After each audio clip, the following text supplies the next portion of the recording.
If you give me the duration of this video, I promise you'll never look at dribbling the same way again.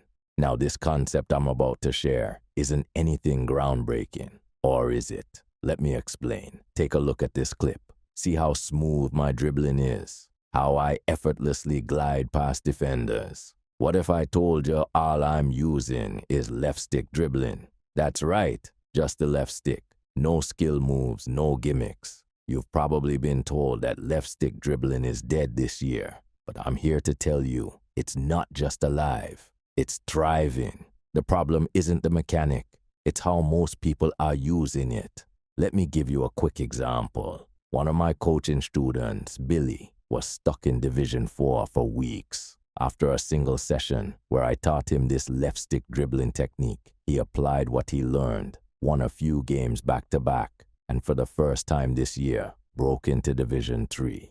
So, if you're ready to learn the exact method I taught Billy, a method that could completely change how you dribble, stick around. And don't forget to hit that subscribe button because your support means the world. Major shout out and flowers to Ali, as he is the one who taught this to me. Ali, your help and knowledge in the community is very much appreciated.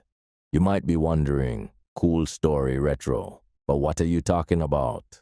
Pay attention because what I'm about to share is the key to mastering dribbling in EAFC 25. And I mean the actual key. Something so simple, yet so effective, that once you start applying it, you'll never look at dribbling the same way again.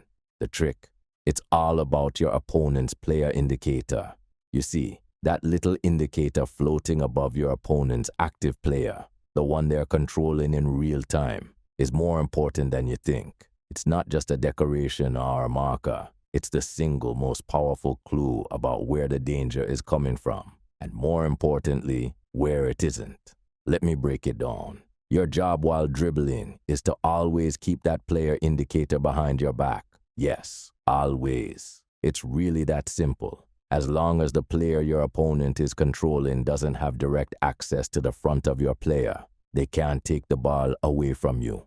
Understanding the indicator. This might seem like a no-brainer, but let's think deeper. Why is this little indicator so important? Because EAFC 25, like every other FIFA game, is heavily reliant on manual defending. Even though AI-controlled defenders exist, they're mostly passive unless second press is activated. What does this mean? The only player that can actively take the ball from you is the one your opponent is controlling, not the AI, not the other 9 players on their team, just the guy with that glowing player indicator floating above their head.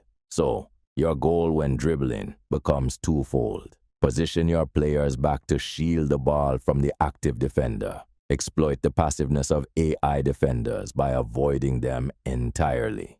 Now let's look at some examples. The power of the indicator in action. In this clip, pay attention to the defenders surrounding my player. Let's call them dummy number 1, dummy number 2, dummy number 3, and dummy number 4. Notice how none of them are doing anything threatening. Why? Because they're not being actively controlled by my opponent. Instead, their AI is just there. They're waiting, watching, but they're not programmed to take risks or step in unless absolutely necessary. And since my back is turned toward the control player's indicator, none of these AI-controlled dummies can touch me. Now, here's where things get interesting. When my opponent does switch their active player to someone directly in front of me, that's when I lose possession. Why? Because I wasn't paying attention. My player was facing their active indicator, giving them an opening to tackle me cleanly. The lesson: if you want to keep possession, you must always be mindful of the indicator. It's your map, your cheat sheet, your crystal ball for predicting where the danger will come from next, breaking down the technique. To consistently apply this concept, let's break it into actionable steps. 1. Observe the indicator constantly. From the moment you gain possession, make it a habit to glance at your opponent's active player indicator. It should become second nature, like looking both ways before crossing the street. 2. Shield the ball.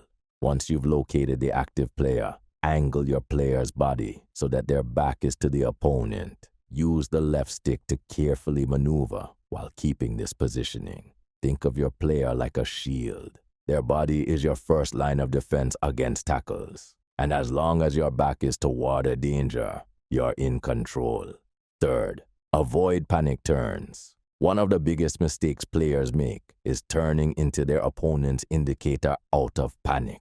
This happens when you feel pressured and instinctively try to turn or pass without fully thinking it through. Instead, slow down.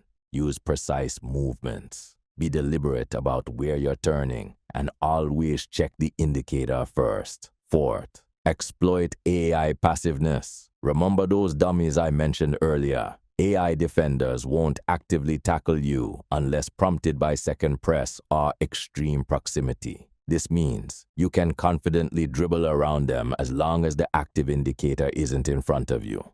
5. Use the left stick intelligently. Don't just wiggle the left stick randomly. Use it to make small, controlled turns that keep the ball away from the active defender. Left stick dribbling might seem dead to some, but when combined with this indicator awareness technique, it becomes a deadly tool in your arsenal. Mistakes to avoid. Now let's address some common pitfalls and how to avoid them. 1. Ignoring the indicator. The biggest mistake is forgetting to check the indicator. If you're not paying attention to it, you're essentially dribbling blind. 2. Overcomplicating dribbling. You don't need to chain skill moves or use fancy tricks to keep possession. In fact, overcomplicating your dribbling can make you more predictable. Stick to the basics. Guys, if you've been finding value in these videos and want to take your game to the next level, check out Retro Academy. It's my private online academy where I teach everything: fundamentals, wing play, defending, getting out of a press, and even how to set up your team for success. It's a one-time fee of $30 forever, and I update it every single week with 3 tutorials and full coaching session clips. You'll also find links to one-on-one coaching and my Discord community where you can connect with other players. Links are pinned in the comment section below. Now, back to your scheduled program. How do we practice this technique effectively?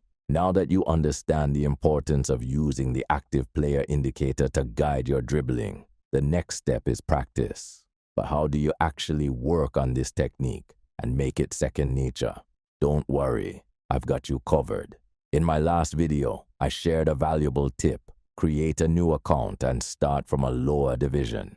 This lets you reset the competitive pressure and focus entirely on mastering the fundamentals. It's a safe space to experiment without worrying about losing ranking points or damaging your main account record. But I know some of you might not want to go through the hassle of creating a new account or grinding back up through the divisions. That's totally fine because there's another way to practice. Online seasons. Step-by-step practice routine in online seasons. 1.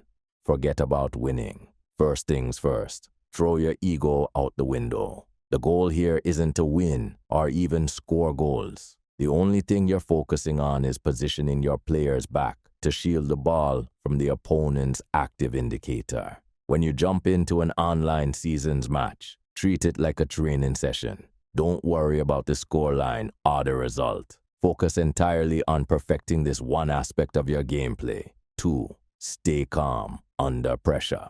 As soon as you gain possession, look for the active player indicator. Position yourself so that it's behind your back. Take your time. Let your opponent run at you. Resist the urge to panic or make hasty decisions. The whole point of this drill is to train your brain to instinctively check the indicator and react accordingly. The more you practice this in real matches, the more natural it will feel over time. 3. Use control movements. Stick to left stick dribbling only. No skill moves, no sprinting. Just small, precise turns using the left stick. Focus on maintaining possession rather than creating chances. If you lose the ball, don't get frustrated. Analyze why it happened. Did you accidentally turn toward the indicator? Did you make a panic pass? Each mistake is an opportunity to learn.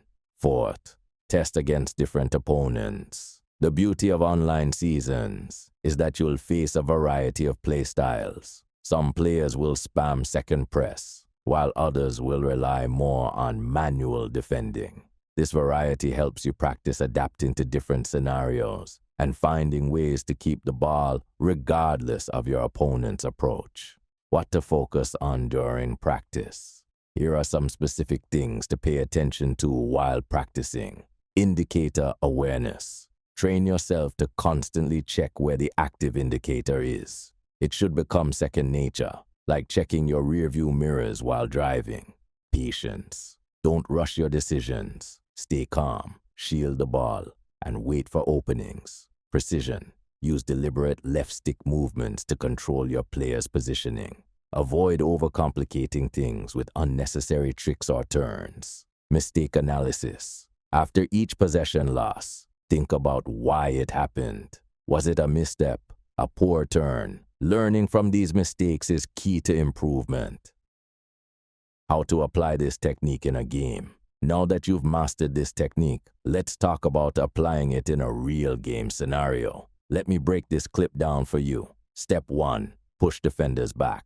I start by moving to the wing. Why? To push the defensive line back and create gaps. This is something I emphasize both here on the channel and in Retro Academy. The wings are key to opening up space in the middle. Step 2. Observe the defender's movement. Pay attention to Rolfo in this clip. This happens 99% of the time when you give your opponent your back. They'll chase you, disrupting their defensive shape. The space left behind by that defender is what you want to exploit.